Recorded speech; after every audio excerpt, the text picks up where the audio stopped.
Welcome to my YouTube channel BBC World News. This time we talk about friends and family of the Liverpool strike. Diogo Jota and his brother André Silva attending their funeral today in their hometown in Portugal. Family member and leading football figure were seen attending the church service as hundreds gathered outside to pay their respect. The brother died in a car crash in Spain on Thursday.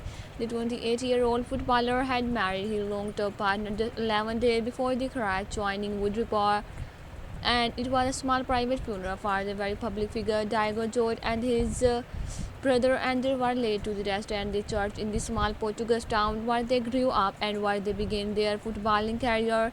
The family has asked for privacy, but still the crowd come to pay their respect, wearing shirts and scarves of the clubs and country the brother had represented with such dedication. While it was a private family funeral, there were friends and colleagues too. Bernardo Silva played with the Diogo Jota for the Portugal, while Roberto Martinez managed the side, while Liverpool captain Virgil van Dijk and the left back Andy Robertson arrived with two reads, and the one with 220 Diogo Jota shirt number and the other with 30 worn by his younger brother. As the coffin arrived, there was a ripple of applause outside the Agri de Gondar, and the brothers were driving through northern Spain in the early hour of the Thursday morning when their car reportedly suffered a blowout, overturned and burst into flame. Both were pronounced death at the scene. They were returning from what should have been a perfect summer for Diego J. 11 days before he had married his long-term partner and the mother of three children. Ratak and the Cardo on social media, he had said it was a day we will never forget. He had also won the Nation League with the Portugal and the Premier League with the Liverpool. On the day he lifted the trophy, he explained how much it means us as well as player. We wanted to make it happen. It's a great effort from everybody in the club and it's a moment to share it forever.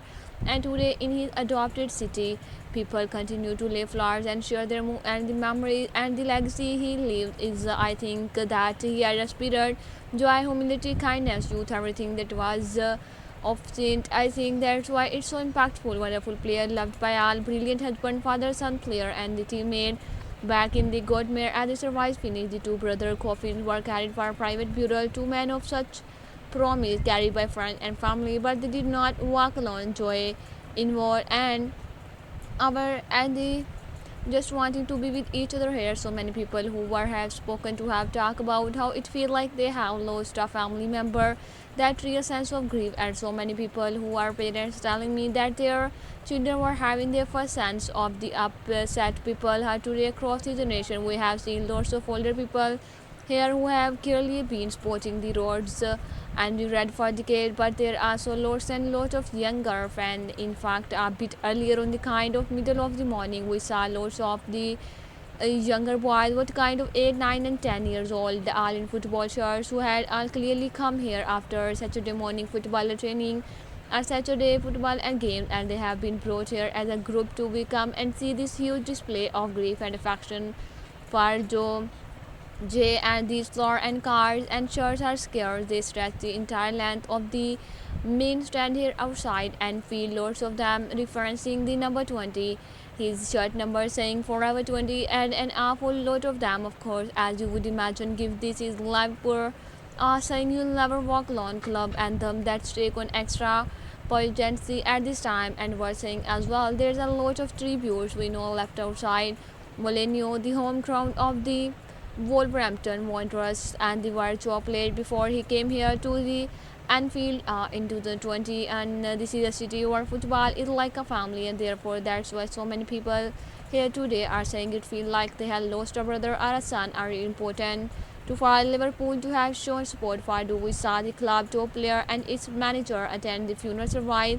Yes, of course, they were there. Is this morning. We also know that some of the present medical checks here at the Anfield have been cancelled, and they are going to be a paced return to training. And we heard did not we have heard over the last few days tribute from his Liverpool teammates. We heard from the Mohamed Salah, somebody who has been sharing a pitch and with for the last few years, taking about how he was even got scared to return to Anfield after what had happened. We saw some of the Liverpool players coming down here yesterday to play tribute, and all eyes will be on them, of course, over the next few years as over the next few weeks as they try to get back to training and preparing for well the next season in a way that none of them thought there would be lots of questions for this club, which are really questions for tomorrow, of course, about how the team will cope and how to do we will replace. But those really were question for tomorrow, question that some people have and the here been debating and with each other. But today is of course a day reflect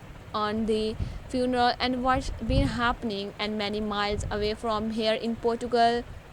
I hope you will enjoy this video, like and subscribe my channel next time. Goodbye.